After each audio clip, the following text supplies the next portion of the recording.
Welcome to Van Tate's Sports Office, an in-depth look at the world of sports, featuring exclusive interviews with our KRQE News Sports Director, Van Tate, sponsored by Caesars Sportsbook at Route 66 Casino. We are talking about golfing on the Sports Office today, and let's just call it professional golfing because Aidan Thomas here. You guys remember that name, right? Former St. Pius Sergeant, former New Mexico State Aggie, made his pro debut earlier this year at the New Mexico Open. Not only did he make his pro debut, tell him what happened. I won my pro debut. So you say, I'm making my pro debut. Were you thinking and I'm going to win? Yeah, you know what? It was probably during the second round where I thought I was going to win. Leading up to it, I didn't really try to think about that. I just kind of was flowing, and I played a couple of practice rounds, and I felt comfortable, with the course. So I was like, okay, it could definitely happen this week. So it's fair to say that you were just out there getting your bearings, just trying to feel it out, see how it's going to go. And he was like, oh, wait a minute, I'm leading. What happened when that happened? When you actually took the lead, were you going like, what? Yeah, you know what? I didn't know I took the lead until after the second round was finished. And I shot 64. I shot 68 the first day and 64 the second day. So I was just rolling, I was just like, let's go. What did that do for you up here as you get ready to try to be pro out there and get on the big scene? Mm-hmm. No, it definitely helped. I played with Noda the first round, and this guy named Blake, and he was a runner-up a couple years back. So I beat him by, I think they both shot 77, and I beat him by 9 strokes. So I was feeling pretty good, And then the second round, shot 64. I was like, I can go low. So and then the third round, I closed it out shooting 71. Yeah. But I had a 2-shot lead going into the last hole. So I bogeyed the last hole. So. Oh wow. Yeah. I just didn't want to do anything stupid. You puckered up just a little bit. Just a little bit. Yeah. I hit in the bunker and I hit it out and played safe. Hey, so to have somebody like Noda, and he's kind of like a mentor to you, right? Mm-hmm. To have somebody like Noda, if you're playing with him, and did you get some tips from him? Were you watching the old head play and trying to get, because 4-time PGA Tour champion, this guy has a resume. He knows how to get it done. Yeah. So yeah, definitely. I picked his brain a lot, as much as I could, and he's so knowledgeable about the game. So it's great to have someone like him that can, give me tips and tricks with this complex game that we play. What do you see yourself, man? If I said, Aiden, just write down on a piece of paper your dream as far as in the pro ranks, what are you writing? Right now, currently, I just want to be on the PGA Tour. I don't really care how I do, because I know once I get there, I can do some good. Yeah. So it's just all about getting to the PGA Tour. First step is get into the Korn Ferry, and then PGA Tour next, and then keep on going on from there, and just let the golfing take care of itself. You said throw that man a bone so he can eat, huh? Yeah, exactly. Yeah.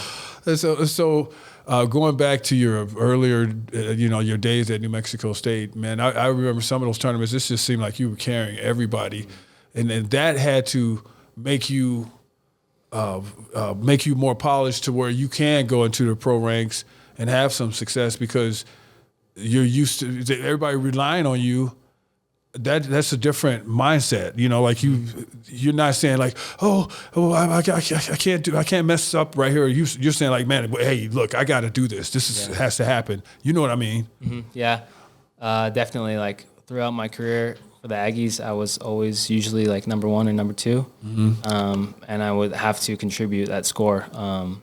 So there've been times where I'd shoot a bad first round, but then I would just have to snap out of it real quick, and go. I usually come back and shoot really low the second round if I do shoot bad the first round. So just that type of mentality helps.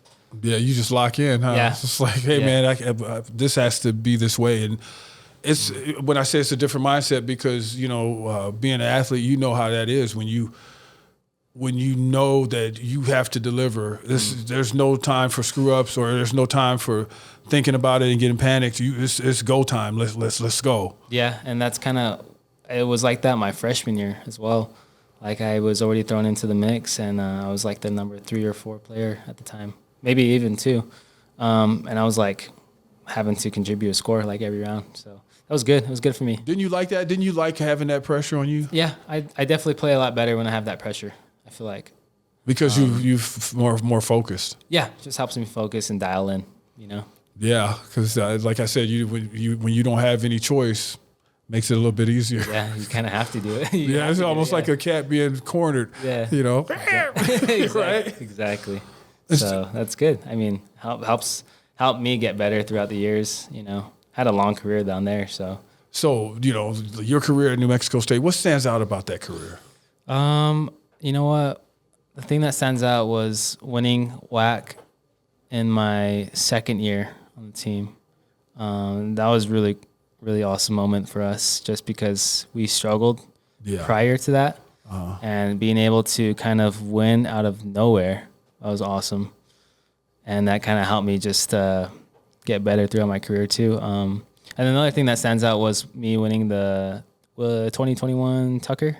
Oh yeah, at UNM. That was a big win. That was huge.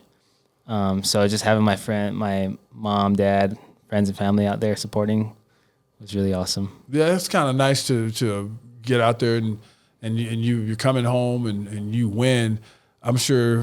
What happened at home? Did you stay over the weekend or anything, or did you go back right away to Cruces?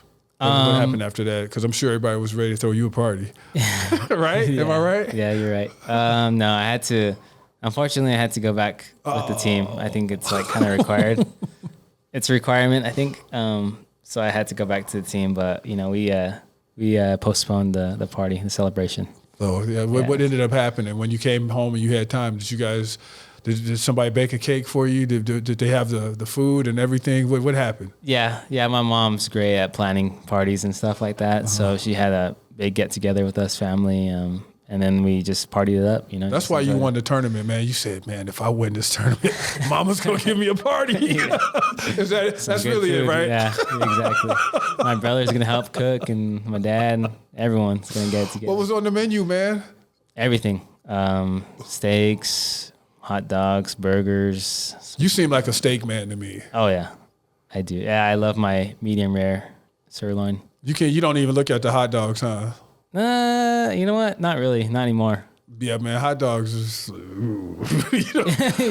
Everybody who's ever watched this show know that if me and hot dogs, we don't go together, man. Yeah, I feel you on There's that one. problems, man. Hazmat suits brought out everything. You know, there's just problems. Man, you know, it's the aftertaste for me. Or, you know, yeah, just like, you know, aftertaste is bad.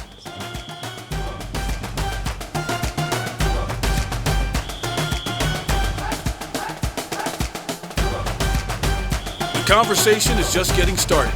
We have more on the other side. So when you were this young guy playing at St. Pius, did you foresee some of this coming your way? Did you think like, yeah, I think I could just keep moving and grooving, or were you surprised that even when you got to New Mexico State, how well you did, like right off the rip?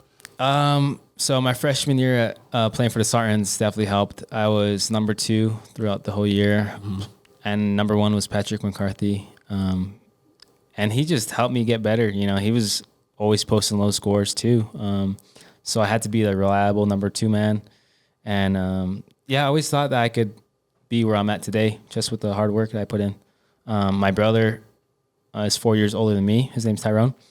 And he played for the Sartans with those guys I played with my freshman year. Yeah. So, I mean, I just moved right into his spot pretty much and just took over his spot and just contributed to the team's success. You say your brother's name is Tyrone? Yeah. Every Tyrone I know got game, man. I don't know anybody named Tyrone that don't got game, man. Yeah, he's got game. Yeah. Well, when did you first start playing? Like, when did you have a club in your hand? Were you one of those kids, like, soon as you could walk, you were playing golf? Not really. I would say I started playing when I was 8. and my brother's the reason I started playing. And Tyrone? Yeah. Yeah, there we go. And my uncle's the reason why Tyrone started playing. So Okay. It was my uncle. That Family affair. Yeah, exactly. He told my dad to get these kids involved in golf because it could lead to opportunities. Yeah. You know? He was right, man. Yeah, definitely. And so you started out then. When did you know, like, hey, man, I think I might be pretty good?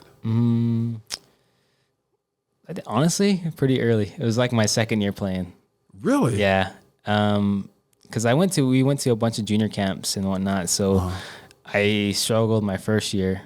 But after my first year, I got really good. And I just started. So we only played 9 holes and I started shooting like low 40s.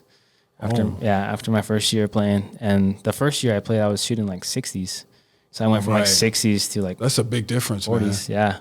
And, it was quick and easy because I had Tyrone. See? You just proved my point. Tyrone's the man. He's the man. Right? Yeah, he's the man.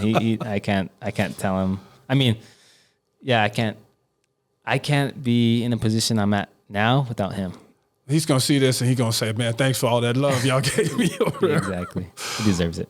Well, so you start noticing that you were getting pretty good, and then you get into high school, and did you think you were going to dominate like you did, or was it something that you had to work on again?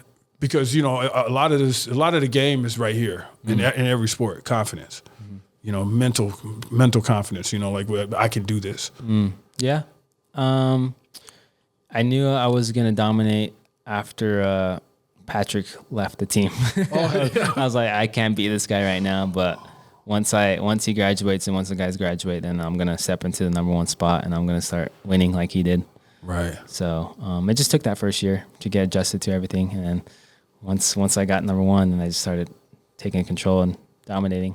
What's your love other than golf, man? Do you do anything else? Because I had Danny Romero in here earlier in the year, and we were talking about fighting and stuff like that, and then he made me think about Johnny Tapia, who, the former another former world champion, just like Danny, a former world champion, who no longer with us, but that guy used to play basketball, man. A lot of people don't know he had those skills on the court, man. Do you do any other sports or anything that people wouldn't know, even if it's video games, which I am not going to call esports a sport. I'm not there yet. As you sitting there with a controller in your hand, man, no, stop. But you do any of that or what? Yeah, so when you brought up video games, I was really good at Call of Duty. Back in the day, I was so good at multiplayer. And my brother has good memories of that. We can't really talk about it now because it was explicit. Rough. Yeah, it was. You all that game's violent. I'm right? very competitive, so like I would get pretty vulgar. You get heated. I would get heated. We see the crazy side of Aidan Thomas. Yeah, exactly. yeah. I'm happy I don't play video games anymore. Man, you can't get too heated, man, because you're going up against Tyrone. Yeah, exactly. That's serious, man. He used to just laugh at me.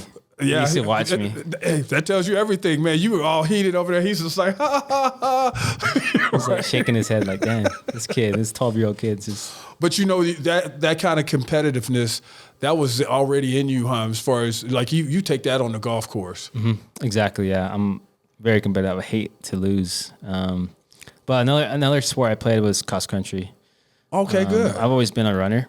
Mm-hmm. And when I grew up in Laguna, I used to run all the time. And that was kind of something my dad instilled in us, was right, because he was a good runner back in his day. Okay. So I just have that kind of, I don't know. Did you ever think of, you didn't run at St. Pius, though, did you? I did. Did you ever think you would take it further, like try to be multi-sport in college? No, definitely not. No, what I did was I didn't run my freshman year at Pius to focus on golf. But after all the seniors left, we didn't really have like too strong of a team. So I was like, okay, I can do like another sport. So I did cross country, and I made it. I was like the 7th man on the team, which 7th man still runs for state. Yeah. So, but it was hard to balance golf and running just because I was dealing with like a lot of injuries, especially on my legs. Yeah. And I just didn't prioritize recovery all that well. Right. But I wish I knew what I do now know, because like I'm always about recovery and mental recovery health is whatnot. very, very important. You know, and as far as the running part of it for you, did you ever think that you were going to take it past any further? Just because I know you mentioned the injuries. The injuries probably made you think like, man, I don't know if I should be doing this. Yeah, definitely. I was dealing with a lot of shin splints and like feet injury. Oh foot injuries. Man. You're going from running to walking in golf. Yeah, exactly. I was doing a lot of cardio. I was really skinny and super lean back then. Yeah. But so after the sophomore year, after I did what I wanted to do was run for state, I decided not to. I was like, okay, let's go back to golf and try to get really good at golf so I get a good scholarship. Best decision you ever made in your life, right? Exactly. Yeah. Do you go back to New Mexico State now that do you ever go visit? Do you keep up with the golf team and all that? Because they were, you know, like they'll keep playing, you know, like, you know how things go on without you, but. Yeah, I actually live in Las Cruces with my girlfriend. Okay. We're in an apartment with my niece. So we're just living in an apartment down there because she's still a senior. Okay. She's on the golf team as well. Is she holding up the family name? Yeah. No, she's really good. Her name's Emma Bunch. Okay. She just got done playing at the tournament here. Okay. So yeah, she's solid. She's a solid player. Early, that match play that they had earlier in October. Yeah. Yeah. Yeah. I went out and watched her, and you know, she lost 2 of her 3 matches, but she shot. I actually saw her. Now that you bring up her name, I actually saw her during that broadcast when she was competing. Yeah, she shot 15 under for the week. Okay. So, were you excited for her? Yeah, no, she's got it going. But she still needs to figure a couple things out, but she'll get there. Stay with us. More conversation on the other side. We'll get back to the episode in a moment. Monica Wicki here, host of New Mexico Living. I wanted to let you know that this episode is sponsored by Route 66 Casino and Caesars Sportsbook. If you love sports and like having a little action on the game, Caesars Sportsbook is your go-to destination. For rewards and more info, go to Route66Casino.com. Now back to the episode. And if you wrote like the perfect story for yourself as you get ready to try to become pro, what would it be? Like what would you say, like, your career? How many championships? Would you win a championship? Would you win a major? What do you want? What do I want? Honestly, I just want to be financially stable. Yeah, well, hey, that's a good thing to wish for, man. Nobody wants to, you know, like eat sardines every day. And something, you know, like. But I mean, in terms of like the majors and stuff, like, I can't even think about winning a major right now, honestly. That's seems like it's just so far. You're trying to go one step at a time. Yeah. And so you're limiting your scope so you could just make baby steps. Yeah, exactly. And I think I've always done that my whole life. I'm just making baby steps towards my goal. I would love to win a PG Tour event. That's like a good goal for right now, you know? So, yeah. But you know what? Even if one day you win a major, I bet you would look at this New Mexico Open as like something that's still, because I mean, you know what I'm saying? Because it was your first one, your pro debut. I don't know. What do you think? Honestly, it would still be special. You know what I'm saying? Yeah. No, that first win's still gonna be special. You know, throughout, regardless of everything. That just tells me that I can compete, you know, in the pro golf world. Do you think like you one day you'll be coaching golf, or is this something that once you're done, you're done? Honestly, if I don't play as well as I would like to, I could see myself being a great caddy, actually, a caddy.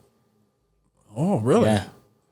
And how would you take it real serious and try to move up the ranks, just like, you know, like some of these guys be in these major tournaments? You want to be on that level, huh? Mm-hmm. Yeah. I like to call it battlefield. Anywhere on the battlefield, I would like to be in. Like, I can't see myself not being involved in that. that type of one-on-one interaction with like the player or the caddy. Yeah. If I'm not the player, I want to be the caddy, Now that you turn pro, you can't come back to some of these amateur tournaments around here, and they just look at you. You can't. We're sorry. It's good. It's a good thing. I think I spent too long being an amateur. You do? Yeah, I'm like 24 years old right now. So you think you spent too long being an amateur?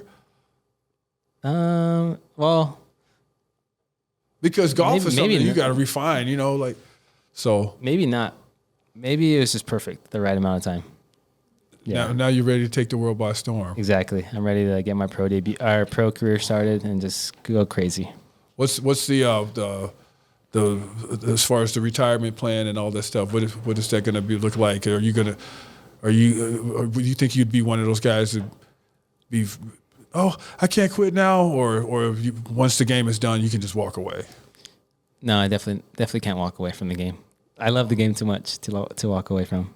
He loves the game too much, and the game loves him. Yeah, I can't even think about not being away from this game, and I just want to do something like what Noda is doing right now. Right. Like he's a good inspiration for a player and a retiree, or he's not really retired right now. Analyst. Yeah. So. An analyst. Okay. So he's just a good role model for me. Well, they're watching, man. They're gonna pluck you out of there and get you up there once you're done with this game. Aidan Thomas, thank you for coming on, man. Thanks for having me. Put a club in this man's hand and he's trouble. Fernando Perez behind the controls. We'll see you next time.